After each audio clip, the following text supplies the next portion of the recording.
शिवसेना नेते भास्कर जाधव यांना त्यांनी या सभेला संबोधित करावं।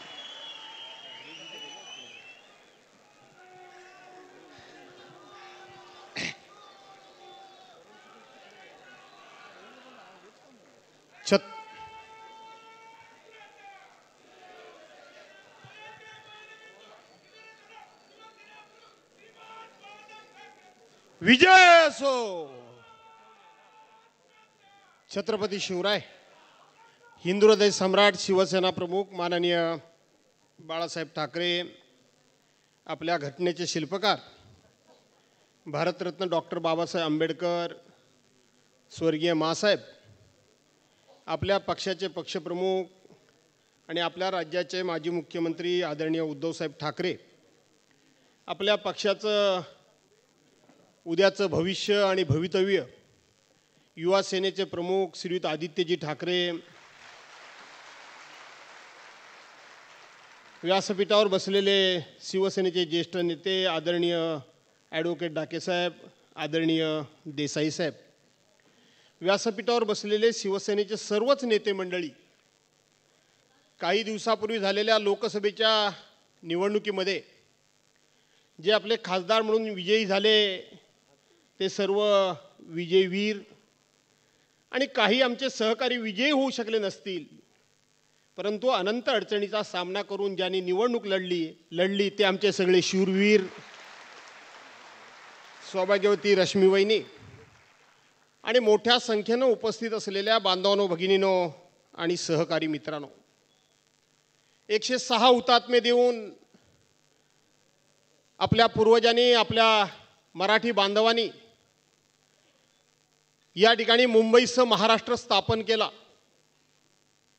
मुंबईसह महाराष्ट्र स्थापन झाला, परंतु मुंबई मिळवणारा मराठी माणूस हा महाराष्ट्रामध्ये कुठे आहे, अशा प्रकारची एक चर्चा सुरू झाली किंवा अशा प्रकारचा एक शोध घेण्याचं काम सुरू झालं।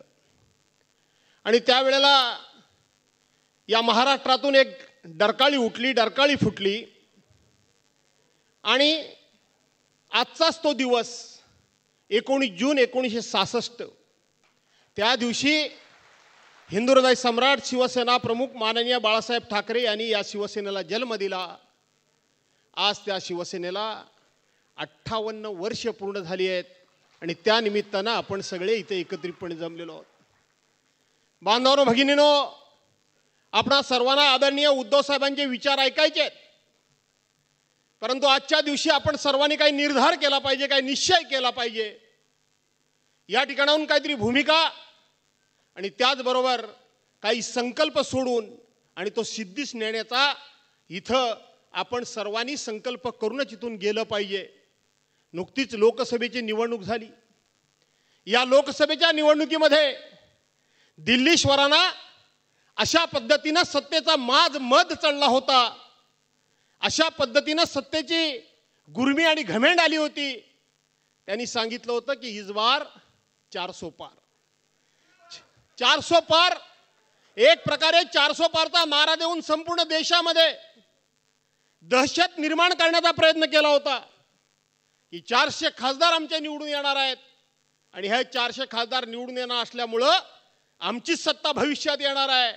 त्यामुळे जो कोणी सत्तेच्या विरोधात बोलेल, जो कोणी सत्तेच्या विरोधात जाईल, त्याला शासकीय यंत्रणेचा चौकशीचा ससेमिरा पाठीमागे लावून त्याला आम्ही जेलमध्ये टाकू, अशा प्रकारची इनडायरेक्ट धमकी देण्याचं काम देशाच्या पंतप्रधानांनी केलं होतं।